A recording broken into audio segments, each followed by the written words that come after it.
Here we have Ian Kirk from Inner Alchemy. What's the Skeet, Ian? What's the Skeet? Well, great question.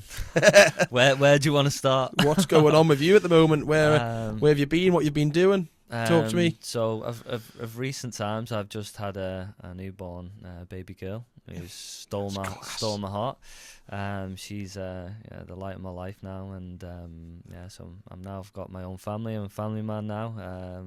I've got an amazing girlfriend and partner. Yeah. Who's absolutely out of this world. My little girl was actually born at home. Wow.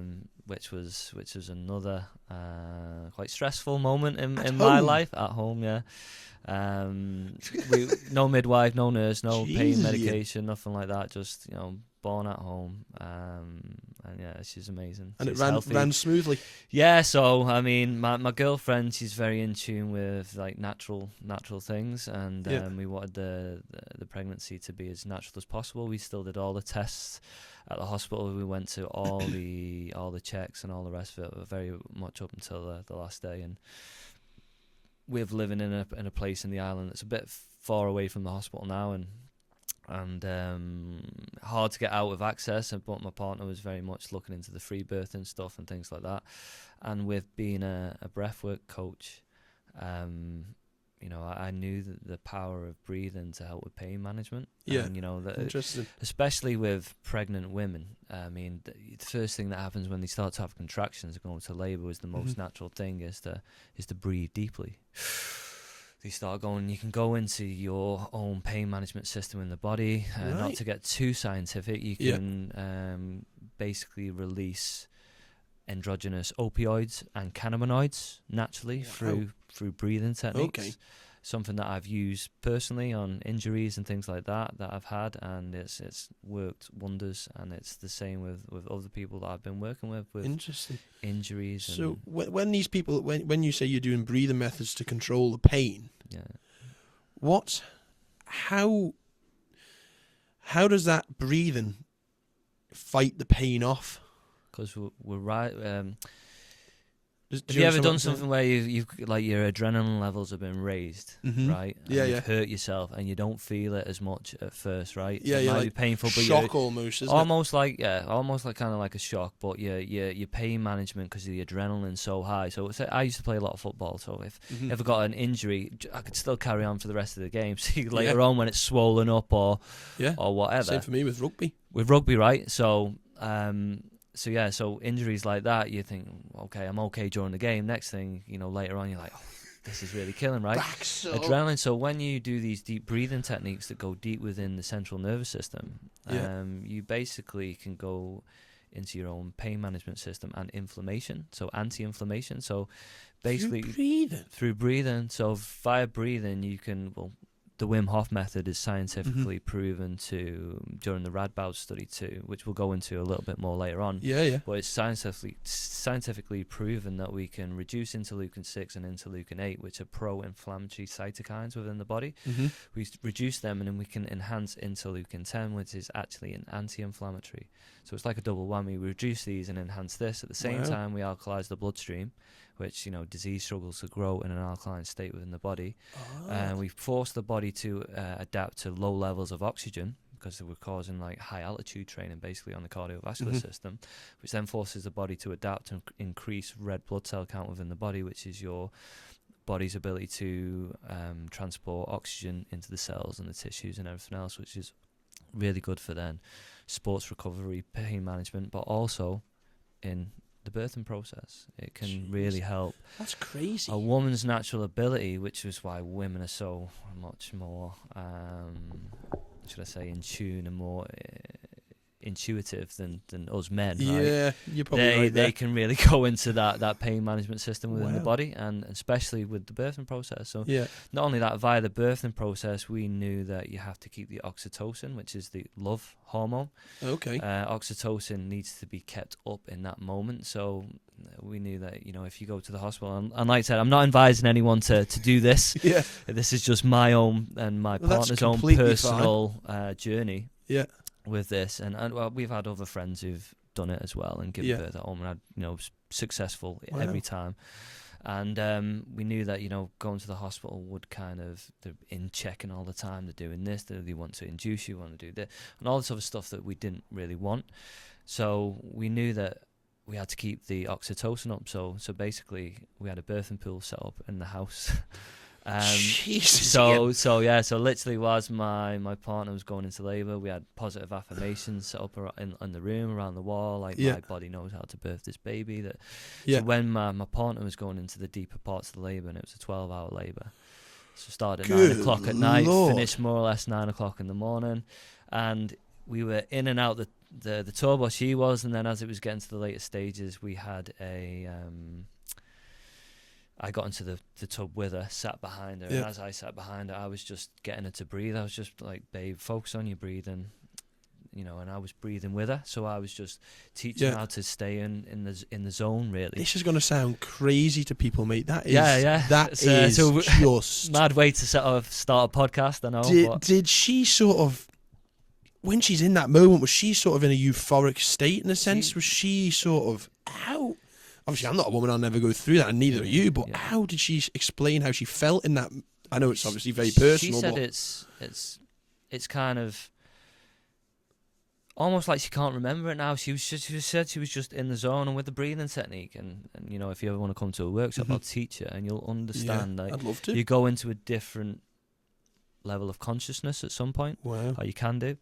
Not every time, because if you're trying to retain that, you don't get there, but she was just in this zone where she was just in it of herself, and she was just breathing. And then I was reading the positive affirmations off her to keep cementing this, that, you know, you're okay, your body knows how to birth this baby, and all this other stuff that was on the wall. And I didn't know this at the time, but from her doing the free birthing course and stuff like that, she actually was, in her mind, ready and prepared to go 3 days. For me, I was like, when it's 12 hours, maybe we should think about calling someone or doing something. But her mum was there, and she, you know... God, 3 days? Yeah, that she was prepared in her mind to go 3 days. So I didn't know this at the time, but I'm thinking, right, if maybe this gets to 12 hours, because you're worrying, you know, worse, you know, if something happens to the baby, if she gets stuck, if, you know, something that you're not prepared for. And my mum's a midwife as well. Right. Well, that helped the situation slightly. But she wasn't there. She couldn't have anything to do with it. I didn't even tell my mum my partner had gone into labour until afterwards. Because I just wanted to stay in the zone. And my girlfriend's mum was there, but we also had a doula. Doula is what's a doula? Like a birth assistant who does, like, naturally will help you, guide you through the process. Okay, so that's probably wise, isn't it? Really, very wise. And we actually got her name's Victoria. Actually, she's an amazing woman.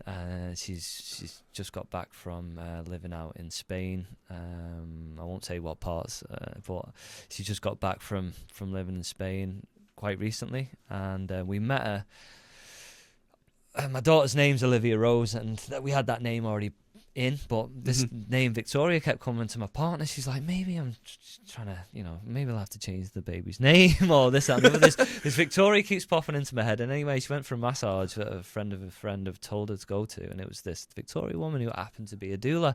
Wow. So we're like, wow, this is a coincidence, and her name was Victoria, and my partner was getting this name in her head. So anyway, we got a little bit last minute to become a doula. Normally they like to start at the earlier stages, but we had her in, and she couldn't make it that day. But I had my little tripod set up on the literally on the set of drawers that were across the room. So I'm in the tub with her. Sorry, this is getting more and more crazy the more you're explaining this to me. And my girlfriend's mum started to freak out a little bit, and my partner was like, listen, mum, you need to get with the program. And she's like, you need to get someone in. I was like, well, get the doula on the phone. And she's Hispanic. She's not really too good with technology.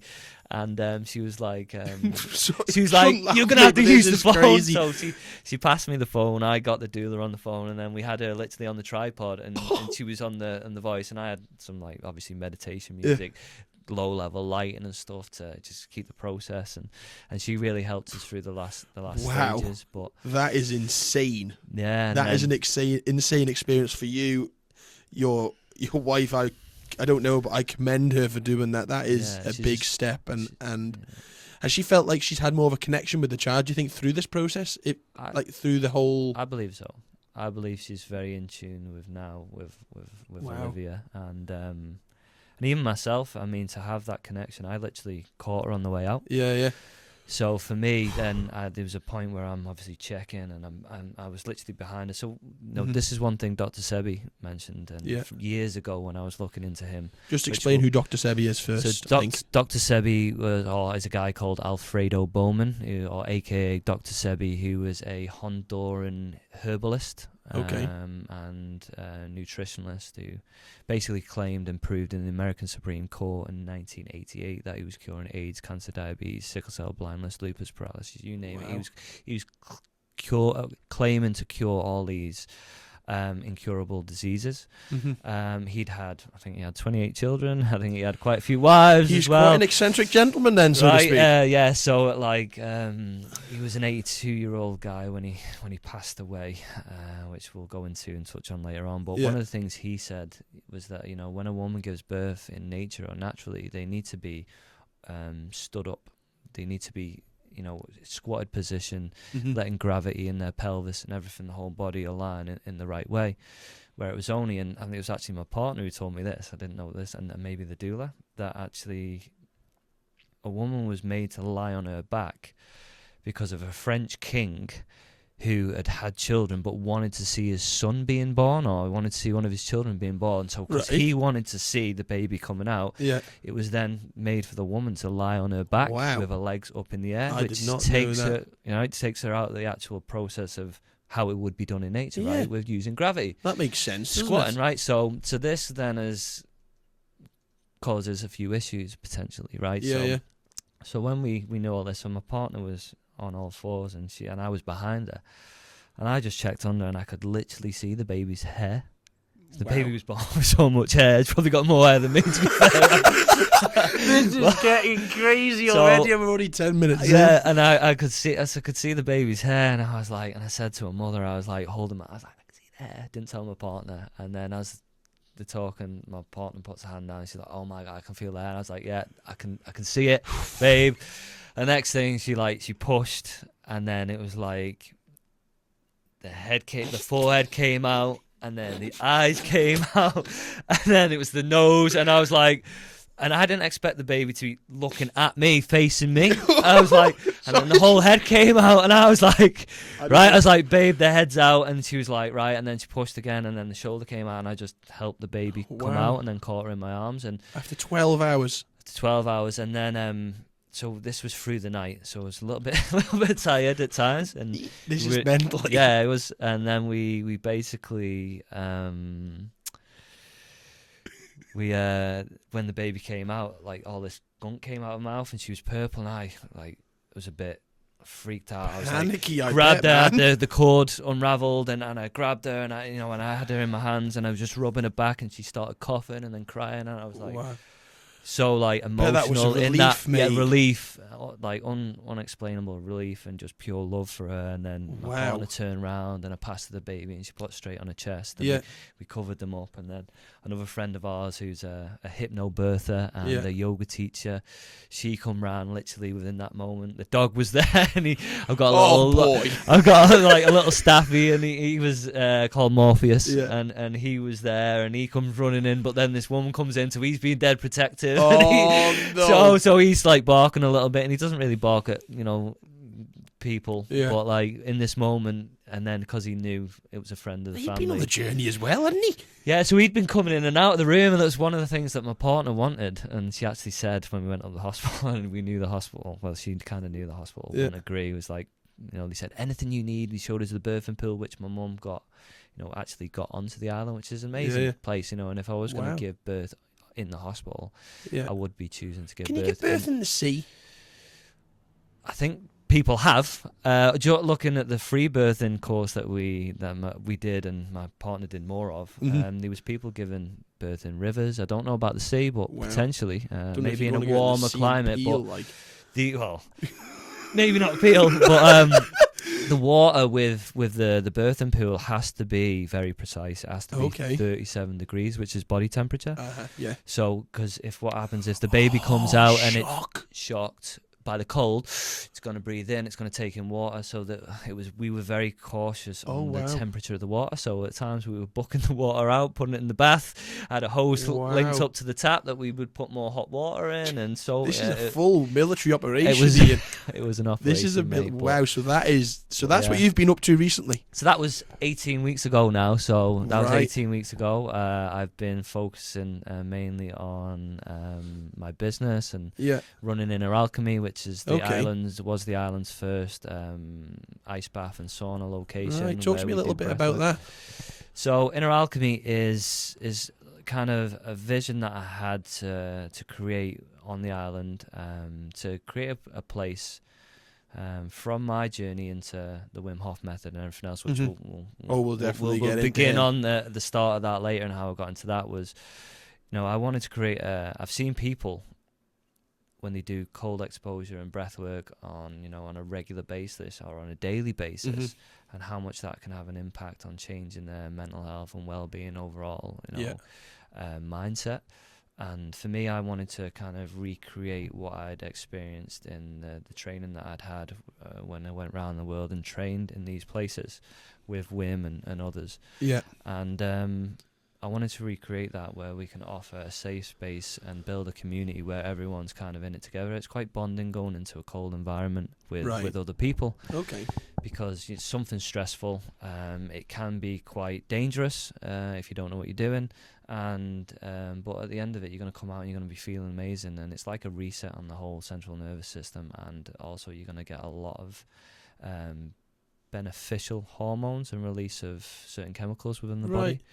For example, you can increase norepinephrine or noradrenaline by 200 to 500% by doing a 2-minute, 3-minute ice bath, or going into the sea for a few minutes and coming out, and that's that alertness and aliveness that you feel.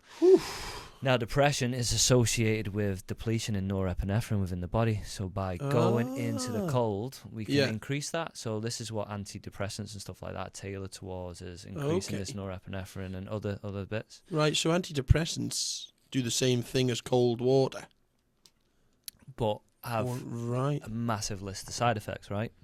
And quite addictive. I'm not one. I don't really know much about that side of things, but it's interesting now, just that we're covering it. Why would people choose to take? I mean, obviously, we're not in a situation to tell people what to do whatsoever. Everyone do whatever you want, but just because you mentioned that, why would people take antidepressants rather than going in and experiencing the cold and sort of using this sort of natural method that you're explaining that works? Number one, it's a lot easier to take a tablet than it is. And number two, a lot of people have an embedded fear of the cold. A lot of people hate the cold, or a lot of people fear it. I know I used to get this as a kid. I know maybe I don't know if you did or not, but yes, definitely. Wrap up warm, you're going to catch your death of cold, and you'd have all these layers on and all the rest of it. But whereas as kids are actually really good in the cold because they're born with something that's called brown fat, or brown adipose tissue, right? Yes, I've heard of that. Brown fat's called brown fat basically because it's high in mitochondria. Mitochondria is high, which is why it has this red pinky colour when you get out of the cold. Is that what Wim Hof... Apparently Wim Hof has a high percentage of? Yeah. And the reason being, so when we're children, we're born with high amounts of brown fat because we were born without clothes, right? We were born to survive in harsh environments because it's a survival mechanism, right? But as we get older, from wearing clothes and things like that, and being in a nice warm house to a nice warm office to a nice warm car, to we've kind of weakened our bodies and ourselves. Wow. That we turned off these brown fat cells. So these brown fat cells in the mitochondria. So the more brown fat we have, or more mitochondria we have, then the more mitochondria, the more ATP, or adenosine triphosphate, which is like the power source of the cell, which gives you energy, right? So this is why you feel really good when you get out of the cold. And what they noticed with Wim was that Wim's an identical twin. So they were saying to Wim, "You're the superhuman, you're the Iceman, you're different to everyone else, you're Wim being Wim was like, no, I'm not. I'm just a normal bloke, and what I can do, anyone can do, and I'll prove it to you. Yeah.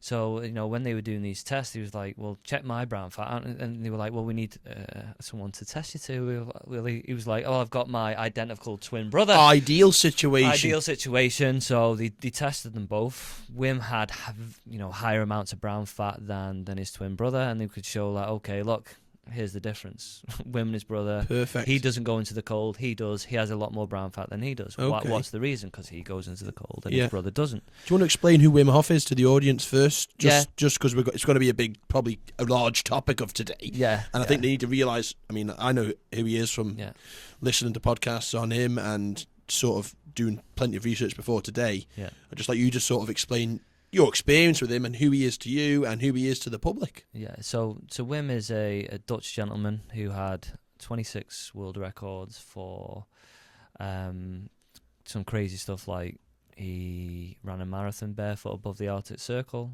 in shorts.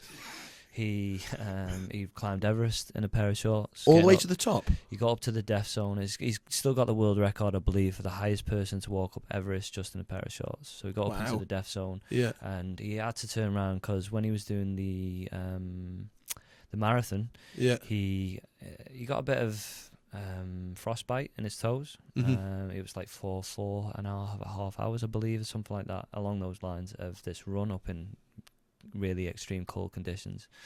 And it was only a month later that he was challenged to go and do Everest by the media. The media gave him this nickname, the Iceman, and challenged him to doing all these death-defying stunts that were humanly impossible. And every time was like, yeah, I'll do that. But so using the breathing techniques that he teaches and some ointment, he managed to, the doctor said he would lose a few toes. He managed to keep his toes. But then when he was up in the death zone on Everest, he started feeling that pain in his toes again. And he was like, you know what, I might be crazy, but I'm not stupid. I think I've proven enough. And I think it takes a lot of courage to get all that way up Everest in a pair of shorts and say, right, I'm turning back round now, to basically to preserve his own life. Do you think he'll ever do it again? Probably not Everest. I think he said that was, nothing lives up there. It's one of the harshest environments on the planet. He's been up Mount Kilimanjaro in a pair of shorts a couple of times, or barefoot or something, with 26 people. I'm like, between groups of 26 and 40 odd people. Wow. He basically took groups of people who were actually not well, people who suffer with Crohn's disease, arthritis. One of the women I think went up there was an elderly woman at 72, cancer sufferers, all these type of people. Lord. And with Kilimanjaro, they say it's impossible to climb Kilimanjaro within 3 days. Yeah. You have to acclimatise and stop at each step and then take a day here and then acclimatise and then go up. Wim managed to climb up Kilimanjaro with a group of people, I think within 28 hours. Jesus. Because he was using his breathing technique to simulate high altitude training. So therefore, they had already acclimatized, and their body was making the adaptations to increase the red blood cell count. So therefore, they were able to just climb up and down again. Wow! Within 28 hours. Did they have to? Do you think did they have to train for that day? So they had to do. I think it was like a year, or at least 6 months of training before, minimum, before they went up there. And I think they had doctors and scientists and everything with them. Wow! And I think the first time they did it, they thought Wim was nuts, and they thought he was going to end up killing a few people. I think a lot of people think he's crazy, mate. It was a mainstream thing. Yeah. But why do you think people thought he was crazy? What was the reasons? Because he was doing such outrageous things, or because he was doing darish acts with other people? I think both. I think because he's seen as an extreme guy with what he's doing, but he's proven to the world that we're far capable of doing a lot more than we think we are.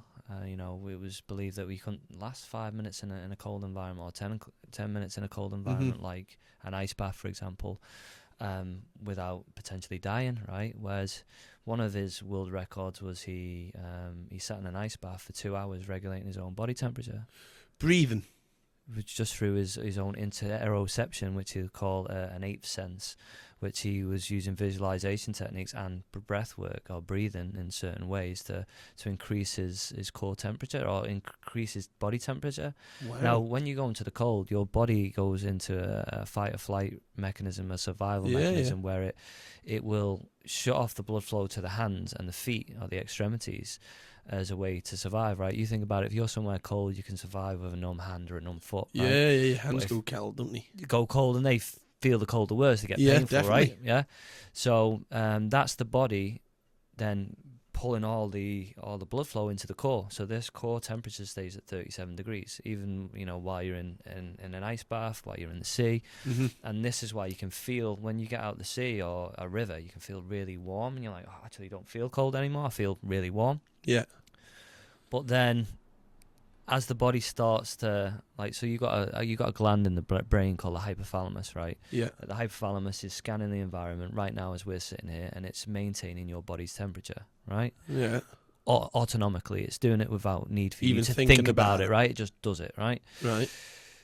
So this hypothalamus, so when you get out the cold and you get dry and you get changed and you can get, nice and you think, even though you're bare chested before you've even got changed and you're out, it could be blowing a hoolie, right? Yeah, blowing a hoolie. I like that Manx saying there from an Englishman. I thought you might like that one.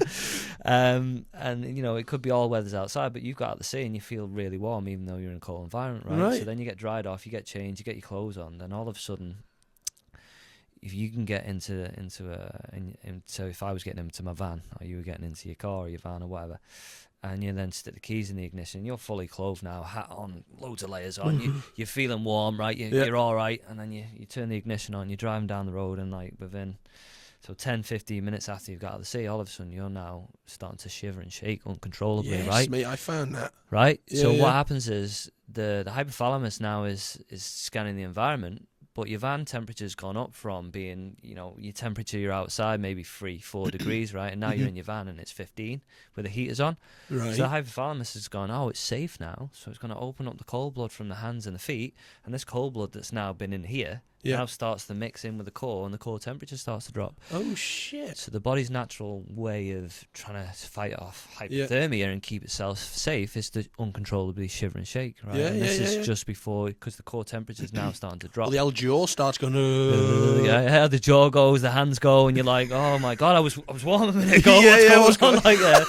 I mean, I've had, seen with people that are in a cold shower or in a warm shower, and they're like, shivering and shaking. They were like, I was warm outside before, you know what I mean? So what do you do after you get out the cold? You'll sit down and there's two things. Or do you get straight into a warm van and drive off? No, so there's two things that you can do in the cold, and this will be an interesting part of the story as well later. But something called the horse stance, which Wim does. It's like a kind of like a qigong type move, but it's like where you're almost as if you're saddling a horse with wide legs. Yeah. Bend the legs, keep the back straight, and a nice straight spinal alignment, and then you push actively across the chest in a left-right motion with each hand. So you're pushing across the chest, and as you're doing that, you're activating these little muscles in between the rib cage called the intercostal muscles. Yeah. And they're what generate. That's where they noticed on Wim where most of the brown fat was coming from, and that was chewing up glucose like mad to generate and burn heat. It's called thermogenesis, right? So as you're activating these intercostal muscles, they're getting the brown fat activated, which is then causing heat production within the body. So that can stop you from having too bad of an after drop or going into the depth of hypothermia. Yeah. Now you always have to be careful in the cold, because anything after say 2 to 3 minutes in something like an ice bath, especially the one I've got at the studio, which is like 0.5 of a degree, which is probably the coldest on the island. Anything over 2 or 3 minutes is more mindset, whereas like all the benefits to the cardiovascular system and releasing all these hormones and increasing testosterone by 200 to 500%, increasing dopamine by the equivalent of taking a class A powder substance. You can increase dopamine by the same by going into an ice bath by 250% or 2.5x in your dopamine levels. So all that can happen from going into the cold, and you get those benefits after like 3 minutes. 2 to 3 minutes. So the mastery is not how long you can stay into the cold, because after the body's adapted, you could stay in there and think, I'm actually okay. But the mastery is how fast you can warm up again after you get out, and it's all about staying focused. And you do that every day? Or how do you do it? So basically, I get in the ice bath as much as I can in the studio. I get a cold shower religiously every single day. I get I go in, it's cold, and then I let it go warm. And as it goes warm, I have a wash, and then I always finish on cold. I just always then just whack it full whack cold head. Right. Why do you finish on cold?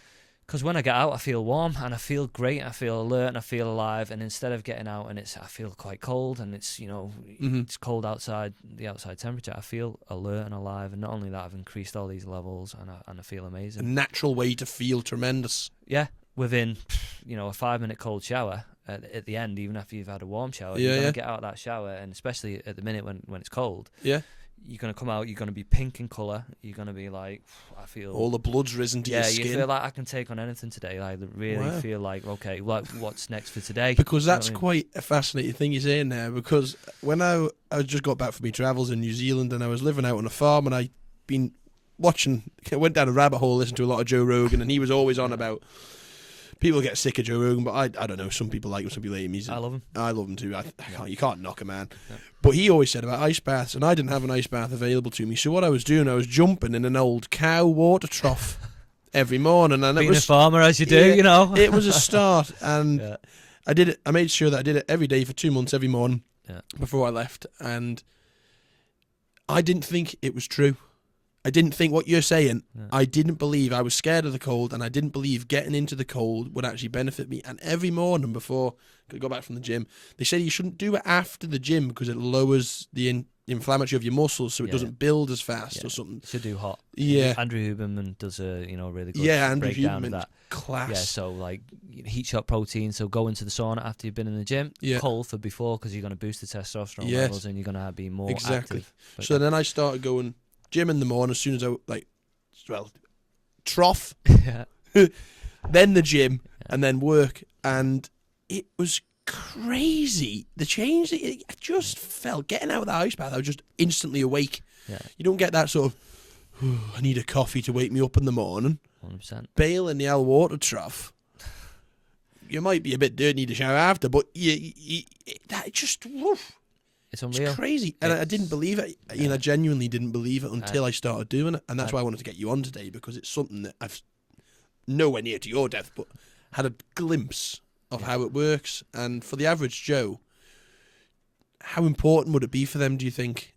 Life-changing. To start this sort of thing? Yeah, for me it's life-changing. And this is, after I did my training and come back to the island after a year of travelling myself. Mm-hmm. This is what and I seen the power of it, and I was like, this is unbelievable, and I know the power of it, and this is now why it's so great for me to see, things like, the blue tits that popped up, then Morning Momentum, which popped up as well, so you'll have to get Elliot and Mikey on. I have been in touch with Elliot, hopefully. Amazing, yeah, so I mean, for them to literally take the flame and run with it, literally, with everything that happened, has been amazing, and to see now that spread, while I've had to kind of take a back seat with other stuff that I've been dealing with. Other things that have taken up my time and, given me sleepless nights. So it's a lot more challenging at times to So with Wim Hof, obviously not to veer too much from that, but sorry to interrupt you there. What does he mean to you? Obviously, to the world, he's breaking loads of world records, done a lot for science, as you've just said. But what does he mean to you? To me, as a person, have you? I presume you've been out there and trained with him. Did you? I think you mentioned, didn't you? To me, it's just a friend, really. Yeah. He's a friend and a guy that I've met on this journey. That was at the time was quite lonely because I was looking into a lot of stuff. But then when I got to Poland and he was saying the same thing, I was like, this guy gets it. This guy gets it, and I'm sat there with a big smile on my face, and he just got it. And then I didn't even expect him to be there when I went to Poland. I didn't expect to meet him. I didn't expect anything like that. I went there quite blind, really, which we'll cover later on. But yeah, he was.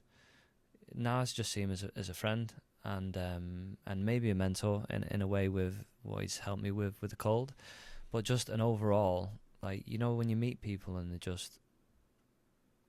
they say you should never meet your idol because you'll be disappointed. Mm-hmm. He's the opposite. I didn't expect to meet him, never seen him as an idol or anything like that, but like the way he is with people and the amount of love that he shows and the amount of energy that it has to just everybody and anybody is like, it's unbelievable. We won't believe it until you're in the presence of somebody that, somebody that can just be in a room and light it up because their energy levels are so high and their level of consciousness is just on another level. And that's the way I see Wim, is just like, they say he's like a big kid, really, but he kind of is, because he just lives within that field of, he's on a mission to help the world stay healthy, happy and strong using his techniques, and that's his mission, and he lives it, breathes it, and he is it, and he's just a wonderful, wonderful man. Right. Yeah. That's interesting. Some people, from I've done a little bit of research, but some people say that it's not a cult, but he's like a leader.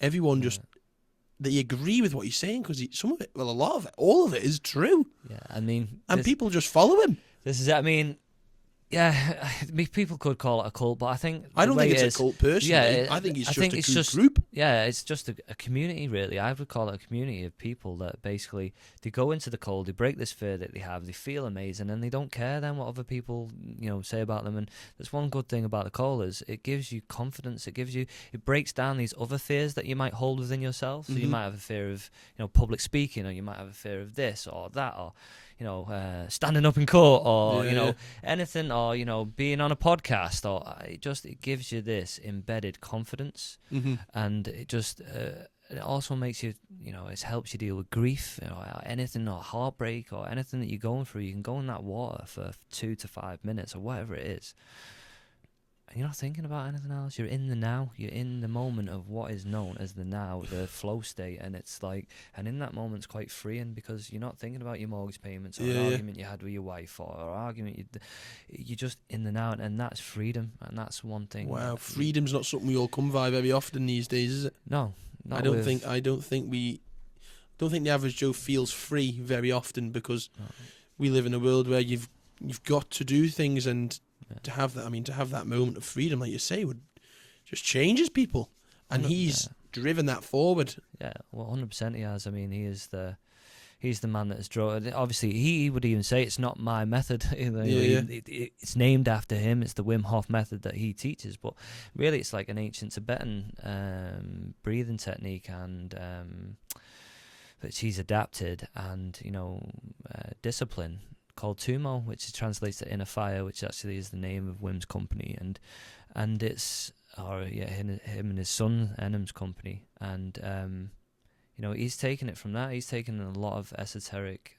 wisdom and knowledge and brought it to the Western world in a powerful way, and it's transforming lives. Yeah. And this is why the people like him, Joe Rogan, and Huberman, and say like likes of Russell Brand and stuff that he's doing, and people who speak out, they always get massive attacked. Heads, famous. Oh yeah, they always get attacked. They always get because they're going against the grain of what is the mainstream narrative and the norm, and which is I believe now anyone the mainstream media attacks is like, maybe you might want to look into them, because you can't attack the message, because the message, you could easily get rid of the message if the message was false with truth, right? But when they can't get rid of the message, they attack the person or the character of the person, or they have these things that so everyone will try and turn against the man rather than the the message. That's interesting, mate, because talking about bringing it to the Western world, I'd like you to explain on here what the Wim Hof Method is. Yeah, okay. I think because sometimes, I don't think many people who be listening to this have probably heard of it. Yeah. I think, and aren't really exposed to what you're saying. This will be something very. I mean, the Isle of Man's a small place, but people do branch out. But I think that just try and explain actually what he is teaching. Yeah. So the Wim Hof Method is a combination of 3 pillars: breath work, cold exposure, and mindset, right, and commitment. Yeah. Breathwork being the breathwork that Wim's developed, which should always be done in a safe place. Don't try and do the Wim Hof Method breathing while driving or in water or anything like that. But it's certain breathing techniques what helps change the chemistry of the body, go deep within the central nervous system. And what Wim proved is that via the Radboud studies is that using these breathing techniques, we could influence the innate immune system and autonomic nervous system at will, basically, which should have changed the scientific textbooks from around the world and should have made headline news, right? Yeah.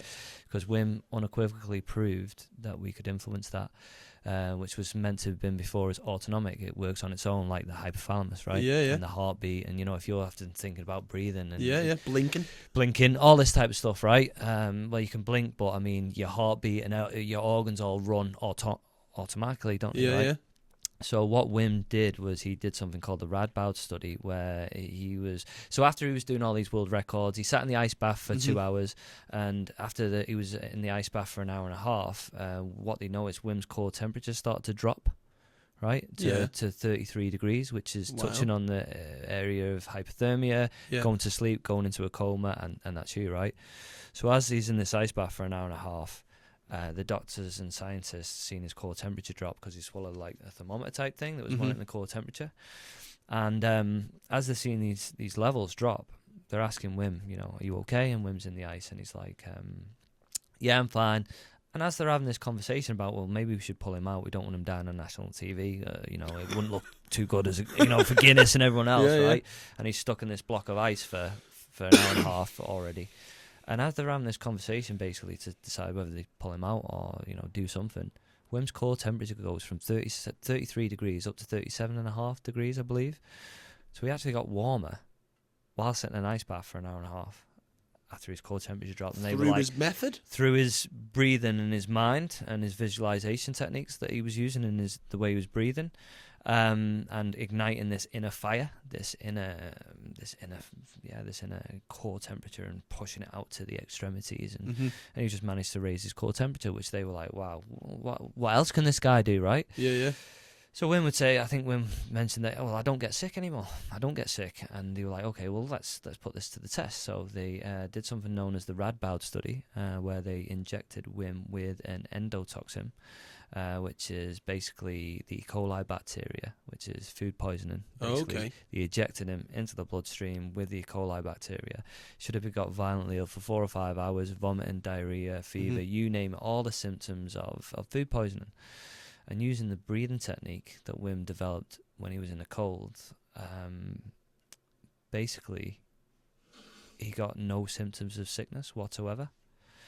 So they were like, but you're the Iceman, you're superhuman, you're different to everyone else. You're this, Wim Hof, you're, superpowers and, all this type of shit. And Wim was like, no, I'm just a normal bloke, and what I can do, anyone can do, and I'll prove it to you. So give me a group of people. We'll take them to Poland. We'll do the training that I did in the end, and we'll bring them back into the hospital setting, and we'll see. And we'll have a control group who don't do any of the training, who just meditators and stuff like that, who get injected as well, and we'll see what happens.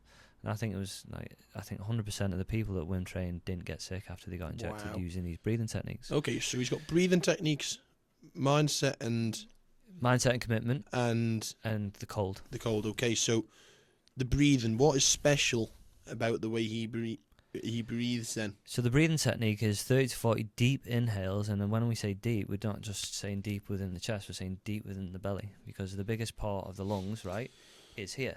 But what most people do in our daily life, because we get stressed, is they breathe up into the upper chest and through the mouth. Yeah, I was always taught to you like that. Exactly what you're doing now is you're breathing in through the mouth, into the upper chest, the chest cavity is coming up, but what's happening to your diaphragm, right? Your diaphragm is your breathing muscle, which is here. Your diaphragm comes down when you breathe in to bring oxygen into the lungs, right? So your diaphragm's coming down, oxygen's coming in, you're breathing in. So you're breathing into the belly. If you watch a newborn baby breathe, it's breathing through the nose, into the belly rises and falls, right? This is your breathing muscle, this is for eating, so this is what you should be breathing through, your nose, right? Breathing through the nose increases, or nitric oxide, which is a vasodilator, helps the blood vessels open, is created within the nasal cavity. They call it the miracle molecule. If you're breathing through your mouth, you're not going to get the benefits of the nitric oxide, right? Okay. So breathing through the nose, not during the Wim Hof Method breathing, you can breathe through the mouth as well. Wim would say, get the oxygen in through any hole, right? Just get the oxygen in there, right? Just change the chemistry of the body. That's what he's like. He's like, just get it in there, right? But there's a massive benefits to breathing through the nose, but sometimes using these breathing techniques, it can be quite difficult, because when you're kind of hyperventilating, but not, it's conscious controlled breathing, you're causing vasoconstriction. So trying to breathe through the nose as it's trying to constrict, becomes very difficult. Right. And you can actually go a lot deeper if you're using the mouth, because you cause lower levels of oxygen, right? So these breathing techniques are 30 to 40 deep inhales from the belly up to the chest and up to the head, so in a wave type motion. Right. Okay. And when you're letting go, it's a passive exhale. You're just letting go. You're not forcing it out. There should be no force. Like a relax. The more relaxed you are, the more oxygen you can take in. If you're tense like this, right? Think what you're breathing is like. It's very tight. It's very restricted. But if you're calm, relaxed, and you're breathing in, and you're in a circular motion, so in and then out, in and then out, and you're repeating that. And then what you do is then you hold on an exhale. So you let out, hold on the exhale. When it's empty. When it's empty, right? So you let out, not all the way out, not so you're forcing it out all the way out, but you let out and then you hold on an exhale and stop, right? And then what you'll find is you'll be able to hold your breath for a lot longer than you ever thought possible without any oxygen in your lungs. What? Yeah. So you basically can go from, we normally do 4 rounds, right? Yeah.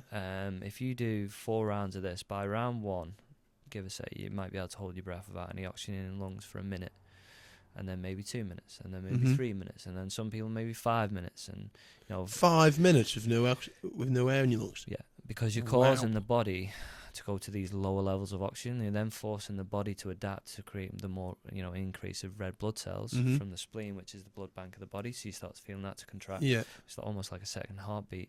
And the more you relax into it, the more you can go into kind of a deep meditative state where you're going deep within the other part of your nervous system. So you've got 2 parts of your nervous system, right? You've got the sympathetic nervous system, which is like the accelerator on the car, right? This is like the fight or flight response, getting ready to fight, flee, or freeze, Then you've got the parasympathetic nervous system, which is your rest, digest, recovery. This is what we should be in 95% of the time. But because of our daily life and how stressed we are and what things we have to do in our life, we always have to be somewhere. We're constantly in the sympathetic nervous system, right? Always on the go. 100 mile an hour, right? Everything's got to be done now, and so it's deadlines or this or that, and work, kids, food, dinner, like your experience, the whole thing, right? Yeah. And so we're constantly on this hamster wheel. But when we're like that, our breathing pattern changes. Because we get stressed, and when we get stressed, our breathing pattern changes, and when our breathing pattern changes, we get stressed. So it's this perpetual cycle that we find ourselves in. Wow. So when we do these breathing exercises, when we're doing the rounds, we go deep within the sympathetic nervous system, fight or flight, right? Yeah. Which is uncomfortable, and then we go deep within the parasympathetic nervous system, the rest, digest, recovery. So we're on hold and we're rest, digest, recovery. And then we do what's known as the recovery breath, where after we've held it for as long as we can, we go fully in. And we hold on the inhale for roughly 10 to 15 seconds. Okay. And we hold that. And that's going to make us, you're going to start feeling tingling, lightheadedness, cramping in the fingers maybe. We call it the T-Rex in the Wim Hof Method. Sometimes hands might end up like this. You're like, what's going on with my fingers, right? Yeah, like literally. Yeah. And, all kinds can be going on, twitches, movements. I've had people laugh, scream, cry, shout, sing, right. After they come round from the breathing. Oh my God, I didn't expect that. And it's usually the people who are the most skeptical that have quite a deep experience. You're like, right, okay, and it can be quite deep. We can also release trauma, stuff that's been stored up within the cells. We call it issues in the tissues. It's been there for years, and all of a sudden it has to come out. And some of that stuff can be very rewarding in people when they finally let go of whatever it is that's been laid within the body. So that would be 1 round, and then you do 4 rounds of that. Well, so that's your breathing. Would you say that's the most effective of the 3? It's powerful. It's powerful, and it goes. I'm interested to have a go at this at some point. It works in harmony. Yeah, well, I do workshops. You're more than welcome to come along. But it works in harmony with the cold, because it now primes the body to put it in a state where you've gone into your pain management that we've discussed before. You've gone into your opioids and your cannabinoids for pain management and inflammation reduction. You've alkalized the bloodstream. You've now gone into a cold, a bath, or even the sea or whatever, and the body's primed for it. So then it's like a double whammy, which now I think the new scientific data has shown that we can get into the CB1 receptors, or the endocannabinoid system within the body, which is why now medicinal cannabis is now obviously people are realizing the benefits of it and knowing how medicinal it is. We won't even get into the fact that Rick Simpson, a guy who created the Rick Simpson oil, was curing cancer with it many years ago, which is a detriment to $1 trillion industry. And this is why now we can androgynously release some of this stuff internally, because we have these receptors in the body, which is why it's really good for pain management, right? And other things we need that nutrients from that plant. It's a plant that's been provided to us by nature, and Wow. it's very much medicinal, and used in the right way with the oil and everything else, it can be very healing. Right, so you've got that breathing is effective, and then what can be changed from your mindset? How does he teach you to change your mindset? How does he teach you to sort of improve it? I think you just have to figure a way. The mindset for me is the cornerstone of the method, because without the mindset and the commitment to do it, you're not going to carry on doing it, right? Mm-hmm. So, you know what I mean? So it's like... I thought mindset of actually... You mean prolonging and being committed to and to your it, mindset it. towards it, because it's like, okay, this is going to be an uncomfortable experience. This voice in the head that's still telling you, oh, don't do it today. You know what I mean? Yeah. That little voice of doubt. That doubt, voice of doubt, right? So it tells you not to do all the things you really want to do. The old devil on the shoulder. Yeah, and then the more you do it, the more you kind of that voice gets a little bit quieter and a little bit quieter, and you can just say, a bit like David Goggins, shut up. There's like this pussy that's in your mind, telling you, don't do this today, don't go out for your run, or all the things that's discipline, doing the things you don't want to do, but doing them like you love it. And you don't feel like doing them, but you do them anyway, and do it like you love it, and that's it. And it's nobody wants to get into an ice bath or into a trough, right? But it's like you get in and you get out, and that feeling you're gonna feel afterwards. You're like, I'm doing this. I feel amazing, and it's so good for me, and I feel that's fascinating, mate. The feeling now that you have before you get in there of not wanting to do it, at the time feels like it outweighs the getting in, but you don't actually think about the benefits of the after. You're only worried about the process of getting in a sense, aren't you? Yeah, that's the hardest part, is getting in and getting out, and like anything, they say, if you ever want to learn martial arts or do, I used to do a bit of kickboxing, but they say the hardest part is just walking in the gym, getting through the door, right? Because your mind's telling you, oh, people might judge me, or who are these people in here, or these strangers, and it's like, just get through the door. I had that with jiu-jitsu. Yeah, jiu-jitsu with, crazy. Even the CrossFit gym, Danny Kane and a few of them boys talk about it, don't they? They're like, just turn up and see what it's like, and have a go, and understand that we're building a community here where everyone's together, we're all working hard, we're all in this together, and you can improve at a rapid rate, like with jiu-jitsu. I'm not a small guy. I felt like I was reasonably sized now, and I couldn't touch my toes when I first got in there. But just by going there and saying, right, I'm going to do this for a couple of weeks, see what it's like. All of a sudden I could touch my toes, and I'd never been able to do that before in my life. And just that little milestone can be so detrimental and impactful for somebody's life, isn't it? 100%. A little milestone. Yeah, a little, just get out and do it. Just go past that fear and just do it. Crazy. So breathwork, mindset, cold. We've pretty much covered the cold, to be fair. Yeah. Is there anything else you'd like to add on that cold? Because this is blowing my... This is blowing my mind a little bit. We can go into a little bit more later on when we talk about my journey, how I got there and got to Wim and whatnot, and got to Poland. Definitely. Talk about that. So talk about Poland, mate. Talk about the people you met there. Yeah. So what type of people? I bet there was. Don't. Is it quite hippie vibe-ish?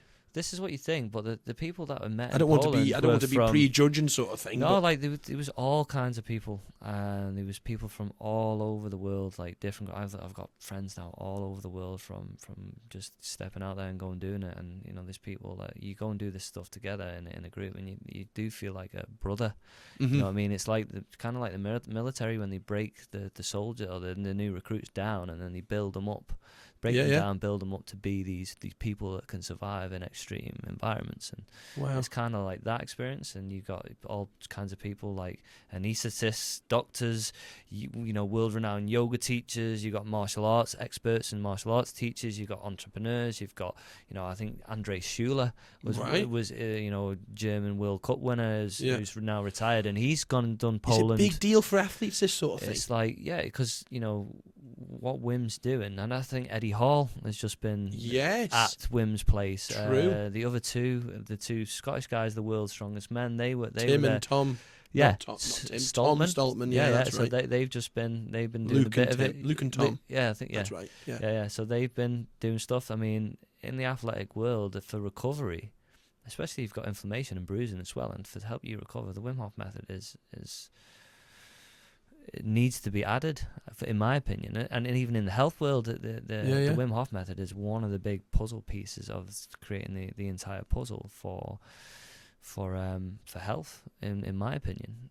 There's so many benefits to it. You know, I think going into the cold as well can increase your white blood cell count. So not only increasing your red blood cell, but blood cell count, but you can increase your white blood cell count. So for health reasons, it's like it's a no-brainer, right? And for the whole mental health side of things, mental health's a big deal at the moment, isn't it? Because of people are really struggling. And really, where do you think? What? That's a good question, actually. Why do you think people are struggling with mental health a lot more these days?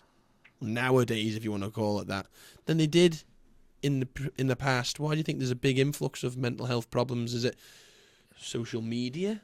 I'm not. Dig into that a little bit. I think let's go down a little rabbit hole here for a minute. How deep do you want to go? How deep do you want to go? This is it. I think that I think COVID for a lot of people had a massive impact on people's mental health, businesses, livelihoods. Family members, friends. I think that had a massive impact on people's mental health. I think the educational system and what they're teaching young children these days in school, I think is absolutely horrific, especially with what that's creating with their mental health, affecting them in a strange way. Yeah, I think you're teaching them that they can be whatever they think they can be, and which is great. You can be whatever you want to be, but I mean, you're not believing in who you really are. Yeah, it takes a lot of hard work. Exactly. It takes a lot of hard work to become your authentic self and know who you are. But I mean, for these young children whose minds are malleable, it's like they should be trained to believe in themselves and believe in who they are, and 100 and confidence, and have a purpose in life, and have some goals, and know where they want to go. And I'm a big believer now that they should know about the laws and the human rights. I think young kids now should be taught about the laws. Like in America, they used to know the Declaration of Independence off the top of their head. Apparently. And all that type of stuff. And I'm a big believer now that the children should be taught the law and their rights, and their and how they can stand on them, and how they can use the legal system to protect those rights, so that people died in wars, so that we could have these rights and these freedoms and these things. And I believe people should be taught that. People should be taught how to fill in a tax return. And I don't know how to fill in a tax return. I've seen the paper, but well, this is it. The people should be taught about how to survive in this world. 100%. You can chop your genitals off and pretend to be the opposite sex now. And you'll be dead happy about it, and think it doesn't actually cure their problem, does it? Exactly. And then they're depressed about something else. Yeah, and then they get older and they realise, what the hell, why have I been taught that? And then they want to sue because there are these damages when they've been chemically and medically and physically castrated, basically, at an early age without the parents' consent. It's like, you've now created this issue of mental health issues. Not only that, the body is not meant to be having all these hormones and blockers and all this other stuff. It's now creating massive amounts of money for Big Pharma with all these therapies and surgeries and all this other stuff, and mental health issues. Great for them as a customer, but for the health and well-being and mental health of our youth, it's very dark and not good, in my opinion. Strange that is. A very touchy subject, isn't it? Very touchy subject. And I mean, it's probably, that's what this platform's about, is giving a place for people to speak on the Isle of Man about what they think.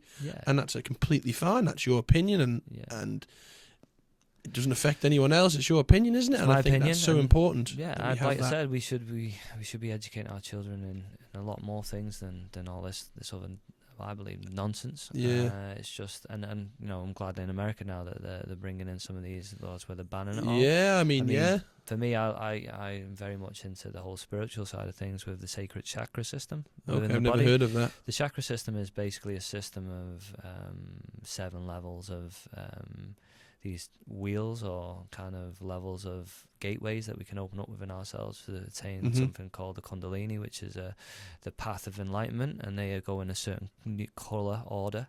Okay. And there's 7, whereas the alphabet, I would say the alphabet mafia, or the whole transgender movement and all that, with the LGBT, ABC, all that type of stuff. Their flag is actually the upside down chakra system. Okay. And anything that's, I don't want to say demonic or satanic in a way, is the inversion of what is natural. So I'm not very queued up with all that sort of thing, really. The natural chakra system is, with the red as the base chakra, the sexual chakra, then you've got the orange, and then the yellow, then the green, and the blue, then the purple, and then the gold, or the white, which goes to the 8 levels, or the octaves, which also relates to music. I'd never heard of that before. Yeah. So it all links in to music. It can link into music, because you've got 8. It's crazy. It's and frequency and sound and all types of other stuff, and this is why people use the Om, in the in certain Tibetans. Yeah. Well, actually, when we use the Om or the Hum, we can actually increase that nitric oxide by up to 16% within the body, just by doing that. That's crazy, man. Which this is is the type of thing that people... I'm not exposed to this sort of stuff enough, dude. This is it. So it's like energy, frequency, and vibration has a lot to a lot to do with our cells and our vibration and our, our consciousness. And you're a genuine believer of all this sort of stuff. 100%. That's spiritualism is a crazy. It's my nana was a spiritualist when she was younger, and it's a crazy sort of place to be. I don't know a lot about it personally, but for you, how have you felt like that's been an impact in your life? How has that spiritualism sort of helped you on your journey? It's been a tough one, to be fair, because for me it was through suffering, really. Okay, so where did your journey start then? So I lived in Warrington in the UK. Bloody Englishman. Stop over. Come over. Stop over, yeah. So I lived in the UK till I was 14, and my mum is a midwife and a nurse, and she got a job at the hospital, and my dad's a builder and a grafter, and so he old school, yeah. Like, loves his football, massive Man United fan. That's all I ever wanted to be as a kid, was a footballer and stuff. And then when we moved to the Isle of Man at 14, I knew that kind of wasn't going to be the case now, because I knew it was going to be a lot more difficult to kind of make it. Wow, that's a strange time to move, mate. And at 14, you've got all your friendships are sort of closed in. Yeah, you're comfortable. Yeah, and then it's changing. Big whole move countries, moved to the Isle of Man. We had like close, my godparents, they lived over here with my 2 closest friends who I grew up with, and but they moved over 5 years earlier than us. So I moved to the Isle of Man at 14, and I was more like on that realm, like football, go to school, and all the rest of it. But then I left home I did quite well at football. We won the 14-16s league playing for Union Mills. Nice. Which was nice. We lost to a very good old boys team in the cup final, which was quite sad, but they were a really good team. We had a good team as well, to be fair. And then kind of stopped playing football when it got into the combi level, because I was quite smaller and wasn't getting the opportunity, so I kind of just stopped playing. Kind of lost my love for it a little bit, but still watched it a lot when United were actually good. Bloody United fans, exactly.